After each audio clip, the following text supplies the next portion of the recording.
Hi guys, this is structural theory and our topic today is double integration method, and we will cover the determination of reactions and determination of the shear and moment diagrams. Kasi po kailangan natin po ang shear and moment diagrams, kailangan din po natin alamin kung paano kumuha ng reactions ng structure bago po natin maintindihan ang double integration method. And for me personally, pinakamaganda po ang ating double integration method pagkuha ng deflection and rotation. And pinaka-comfortable naman pag area method. And yung cantilever, wag na yun. So, first of all, double integration method muna. So, meron daw tayong beam. And let's say, since ako ang gumawa mismo ng beam, hanapin na lang natin ang ating deflection. And ano ang deflection symbol sa ating structural theory? Ganito po yung deflection symbol. And deflection at C. Yan na lang, deflection at C. And kunin din natin ang angle of rotation. Rotation na lang.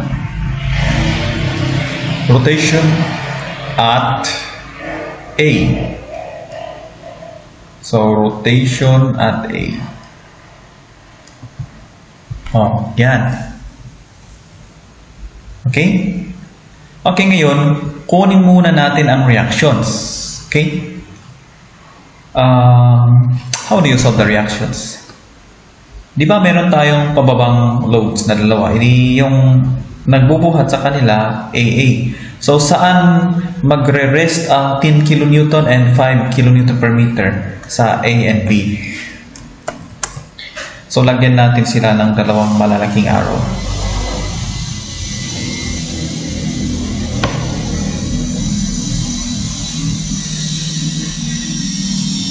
Yan. So, meron tayong tinatawag na A vertical and then B vertical.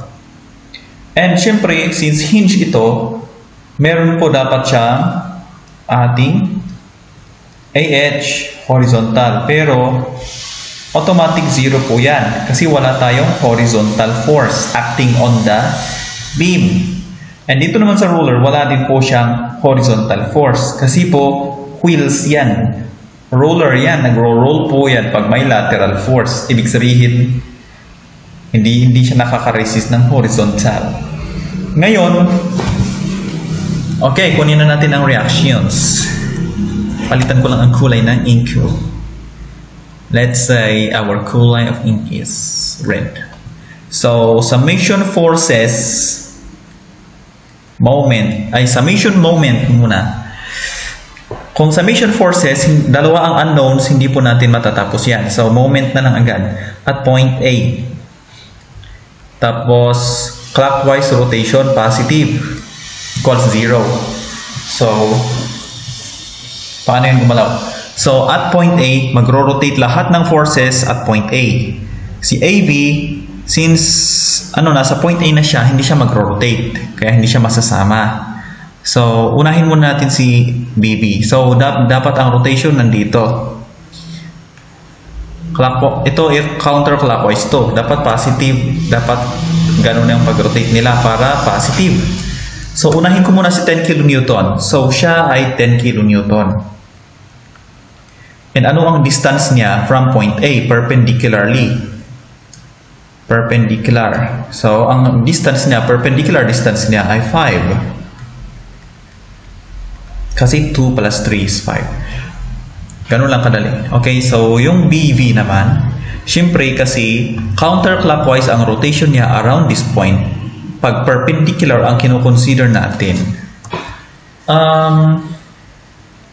ibig sabihin, negative. Kaya ma-minus natin yan. Minus BV times 2 meters.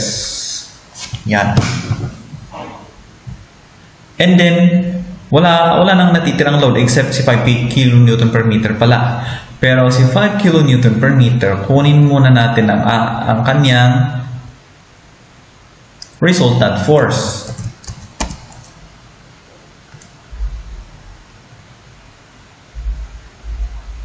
Ang resultant force niya ay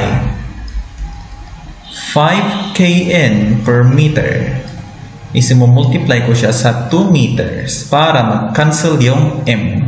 So, 5 times 2 is 10 kilonewton. So, naging point load na siya and nakalocate po siya sa gitna ng uniformly distributed load kasi rectangular siya. And so, yung distance niya, perpendicular distance from point A is 1 meters. 1 meter. Okay? Okay, so balikan natin sa summation moment. Idadagdag ko si 10 kilonewton na positive kasi nagro-rotate siya clockwise. Kung i-imagine ko, meron tayong perpendicular dito. So, kung nagganyan siya, di ba, ganyan. Tapos, nagganyan siya. Parang Nazi. Nagro-rotate siya pag ganyan. So, clockwise yan. And ang distance nito from point A ay 1 meters. So, 1 meter equals 0. Wala na po kasing natitirang load kaya equals 0. Yun na po yung amen natin. Pag kunwari nagpa-pray tayo, yun yung amen. Equals 0. Kasi po hindi gumagalaw. Ito, static po ang ating forces or free body diagram. Kaya po always mag-end tayo ng amen na equals to 0. Kung gumagalaw po siya, ang ending niya equals MA. Remember that. Alright, so let us solve this. 10 times 5 is 50 kilonewton meter minus 2 BV plus 10. Ano yan? K and M, di ba? Dito sa BV, syempre meron din tayong meters dyan. Pero walang space, hindi ko na lang ilagay. And then, equals 0. I-transpose natin si BV sa kabila. 50 plus 10 is 60. That's divided by 2. And so, our BV is equals to 30 kilonewtons. Bakit ko nasabing kilonewtons? Nag-cancel lahat ang meters na units. Kaya 30 kilonewton. Ang ating unit ay answer dito sa A, BV. So, lagyan ko na lang ito ng 30 kilonewton. Paano naman natin isolve ang ating AV? Siyempre, since meron na tayong BV, and then R, and then 10, ang natitirang unknown ay AV. Pwede na tayong mag-summation forces vertical. Pero, pwede naman natin gamitin sa summation moment. Pero, maabak yan sa energy and oras. Kaya wag na lang. Mag-summation moment tayo at point B naman. Pero ayaw ko kasi sayang sa oras. Kaya mag-summation forces vertical na lang tayo. Yan, Fy. Or kung ayaw nyo ng Y, V na lang. Vertical. Positive, upward is positive. Okay? So, lahat ng upward positive. Lahat ng pababa, negative. So, okay? Ilan ang upward dito? Isa, dalawa. Ilan ang pababa? Isa, dalawa. So, apat lahat ang forces natin. Bilangin muna natin ang upwards. AV plus BV na 30 kilonewtons. And then, ima-minus natin sa dalawang downwards na naging point load. Si 10 kilonewton resultant force. And then, minus 10 kilonewtons na nandito sa overhang equals 0. Okay, so our AV is equivalent to 30 minus 10 is 20. 20 minus 10 is 10.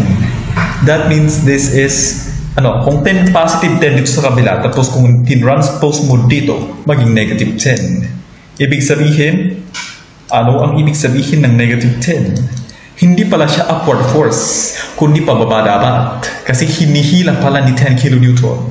Ibig sabihin, ang ating elastic curve dapat ay kung mag-bend ang ating beam, ay dapat nakaganon. Ganyan. Ganito po yung bending niya. Ito yung beam. Yan. Kaya nahihila yun. Paano pag tinanggal mo si hinge? Magre-release yan yung beam. Lilipad. Lilipad pa. Basta, tataas na yan. Okay? I'm going to change my ink now into white. Or say, orange na lang. Okay, so yun po ang ating reactions. Paano mag-compute ng reactions? Madali lang, di ba?